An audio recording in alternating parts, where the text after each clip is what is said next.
नमस्ते दोस्तों। अगर मैं आपसे कहूं कि 1 करोड़ से ज्यादा भारतीय एक ही कमरे में दाखिल हुए और हर 100 में से 91 लोग बाहर निकले और पहले से भी गरीब हो गए।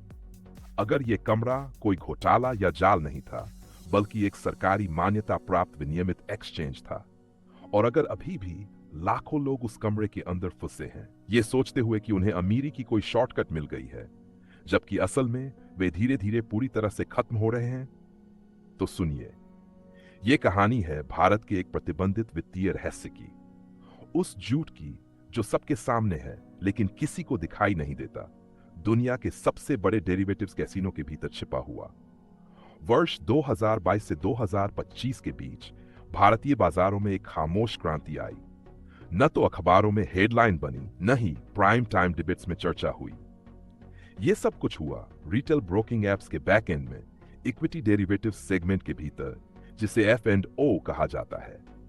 अब देखिए सेबी के आंकड़े क्या कहते हैं। वित्त वर्ष 22 में 51,35,000 यूनिक व्यक्तियों ने डेरिवेटिव्स में ट्रेड किया। वित्त वर्ष 23 में यह संख्या बढ़कर हो गई 66,96,000। वित्त वर्ष 24 तक पहुंचते पहुंचते 95,75,000 और वित्त वर्ष 25 में 1,07,00,000 से भी ज्यादा, यानी लगभग चेन्नई की पूरी आबादी उन कॉन्ट्रैक्ट्स पर दांव लगा रही थी जिन्हें वे शायद ठीक से समझते भी नहीं थे। लेकिन इस तेजी से बढ़ती भीड़ के नीचे एक डरावना सच छिपा है, क्योंकि जितनी तेजी से ट्रेडर बढ़े, उससे कहीं तेजी से नुकसान भी बढ़ा। वित्त वर्ष 22 में व्यक्तिगत निवेशकों को कुल शुद्ध नुकसान हुआ 40,824 करोड़ रुपए। वित्त वर्ष 23 में 65,747 करोड़। वित्त वर्ष 24 में 74,812 करोड़ और वित्त वर्ष 25 में 1,05,600 करोड़ रुपए। सिर्फ एक साल में 41% की बढ़त, यानी हर एक सेकंड में 10,000 रुपए से ज्यादा का नुकसान पूरे साल भर। सिर्फ वित्त वर्ष 25 में हर एक ट्रेडर ने औसतन लगभग 99,000 रुपए गंवाए। लेकिन असली झटका तो अब आता है। हर 100 ट्रेडर्स में से 91 को नुकसान हुआ हर साल। फर्क नहीं पड़ा कि बाजार ऊपर गया या नीचे, हाउस हमेशा जीतता रहा। तो यह हुआ कैसे? कैसे एक पूरी पीढ़ी के नए निवेशक सुनियोजित तरीके से हारने वालों में तब्दील हो गए? आइए अब इस भ्रम को तोड़ते हैं। रिटेल ट्रेडर्स दौलत नहीं बना रहे थे, वे फीस दे रहे थे, प्रीमियम्स, टैक्स, स्प्रेड्स, ब्रोकरों को, एक्सचेंजों को और एल्गोरिदम्स को। सेबी की 2024 की रिपोर्ट इस बात की पुष्टि करती है। लगभग कोई भी इन लागतों को पार नहीं कर पाया। हर 100 रिटेल F&O ट्रेडर्स में से सिर्फ 9 को टैक्स से पहले मुनाफा हुआ, टैक्स के बाद उससे भी कम। फिर भी ये प्लेटफॉर्म्स F&O की ताकत का जश्न मना रहे थे, कन्फेटी उड़ाकर। हर जीत को दिखाया गया, हर हार को छुपा दिया गया। ये लोग रुके क्यों? क्योंकि सिस्टम ने नियंत्रण का भ्रम बेच दिया था। एक बड़ी जीत, एक हरा दिन, एक वायरल यूट्यूब रणनीति। लेकिन हर एक सफलता के पीछे हजारों लोग चुपचाप पूंजी गंवा रहे थे। बाजार कानूनी थे, एप्स रंगीन थे, नियामक चुप थे, लेकिन नतीजा डरावनी तरह एक जैसा था। 91% लोग हार गए हर साल और औसतन नुकसान बढ़ते जा रहे थे, घट नहीं रहे थे। ये जुआ नहीं था, ये वित्तीय क्षरण था, औद्योगिक स्तर पर। फिर आया हिसाब किताब का दिन। 20 नवंबर 2024 को सेबी ने सालों का सबसे बड़ा सुधार लागू किया। लॉट साइज बढ़ा दिए गए। निफ्टी 75 कॉन्ट्रैक्ट, बैंक निफ्टी 30, न्यूनतम कॉन्ट्रैक्ट मूल्य 15 से 20 लाख रुपए। साप्ताहिक एक्सपायरीज भारी कटौती की गई। हर सप्ताह केवल एक इंडेक्स की अनुमति और एक्सपायरी वाले दिनों पर शॉर्ट पोजीशन पर कठोर 2% एक्सट्रीम लॉस मार्जिन लगाया गया। सेबी का संदेश साफ था, सट्टेबाजी को कठिन बनाओ, जोखिम को स्पष्ट बनाओ, इस दीवानगी को रोको। क्या यह काम कर गया? हाँ और नहीं। पहली तिमाही वित्तीय वर्ष 25 में 61,40,000 व्यक्तियों ने डेरिवेटिव्स में ट्रेडिंग की, लेकिन चौथी तिमाही में सिर्फ 42,70,000।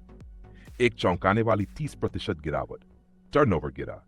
इंडेक्स ऑप्शन प्रीमियम पिछले वर्ष से 9% कम हो गया। चौथी तिमाही में नुकसान थोड़ा घटा, लेकिन बस थोड़ा ही। खून बहना धीमा हुआ, पर कभी रुका नहीं।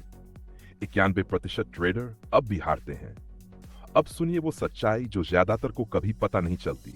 वित्तीय वर्ष 22 से लेकर 25 तक 2,87,000 करोड़ रुपए से अधिक खुदरा संपत्ति गायब हो गई।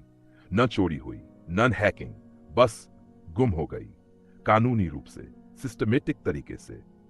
सेबी इसे उच्च जोखिम गतिविधि कहता है, लेकिन 1 करोड़ से ज्यादा लोगों के लिए अब भारत दुनिया का सबसे बड़ा इक्विटी डेरिवेटिव्स बाजार बन चुका है। वॉल्यूम के हिसाब से दुनिया के 60% से ज्यादा F&O सौदे अब यहीं होते हैं। लेकिन यही तो विरोधाभास है। दुनिया के ज्यादातर बाजार जहां संस्थाएं हावी होती हैं, वहीं भारत में डेरिवेटिव्स की ये दीवानगी खुदरा निवेशकों के दम पर चल रही है, और यही इसे खतरनाक बनाता है। पहली बार निवेश करने वाले करोड़ों लोग बिना जरूरी जानकारी, शिक्षा या सुरक्षा के लीवरेज कॉन्ट्रैक्ट्स में कूद रहे हैं। हर हरे कैंडल के पीछे एक लाल बही खाता है। हर लाभ के पीछे 1000 अनदेखे नुकसान छिपे हैं। सेबी जानता है। उनकी अपनी 2024 और 2025 की रिपोर्टें यही चेतावनी देती हैं। 91% लोग घाटे में, 2,87,000 करोड़ रुपए गायब, शिक्षा अभियान नाकाम। और इसलिए अब जंग शुरू हो चुकी है, बुल और बियर के बीच नहीं, बल्कि नियामकों और खुदरा दीवानगी के बीच। मई 2025 में सेबी ने और कड़े कदम उठाए। नए डिस्क्लोजर नियम, कड़ी निगरानी, रियल टाइम बैन मॉनिटरिंग। लेकिन क्या यह काफी है? नुकसान जारी है, ट्रेडर्स फिर लौटते हैं, साइकिल फिर से शुरू हो जाती है।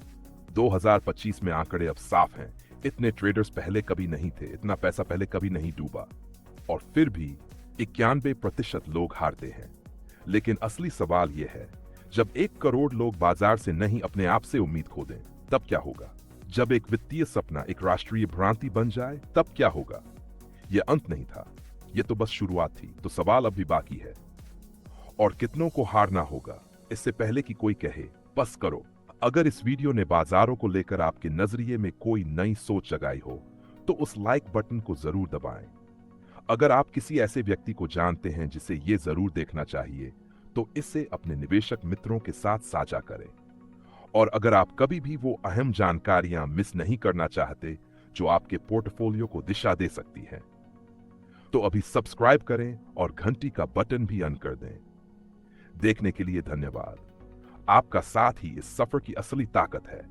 अगली बार फिर मिलेंगे, तब तक जिज्ञासु रहें, निवेशित रहें।